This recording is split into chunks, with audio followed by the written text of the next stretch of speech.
The NHL trade deadline is fast approaching. Alongside Dennis Bernstein and David Pagnotta, I'm Irf Gaffar. Gentlemen, the Pittsburgh Penguins acquiring veteran forward Jeff Carter. And Dave, a move that obviously does bring some depth to that Penguins team, doesn't it? Yeah, it really does. You're bringing a guy who's a natural center but has been playing the right wing for some time for the Los Angeles Kings.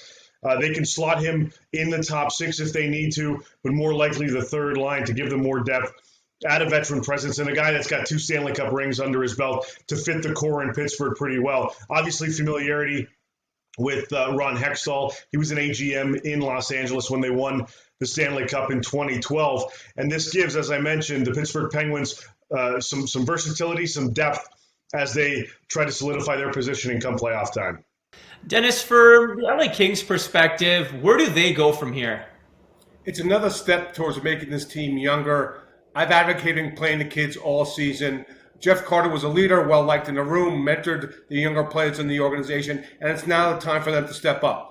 Carter averaged 16 minutes a night here. Somebody's going to get those minutes in the final 16 games, Irf, and it's going to be one of their youngsters. Maybe a guy like Matt Luff gets a real opportunity at this point in time. It also clears a little bit more cap space. I'm going to assume there's going to be some retention, but it's hopefully a precursor for Kings fans to a couple of big moves in the offseason. Got to make a big trade with the prospects they have and the cap space. And I would also think that you have to really sign a significant free agent to make this team more competitive next season.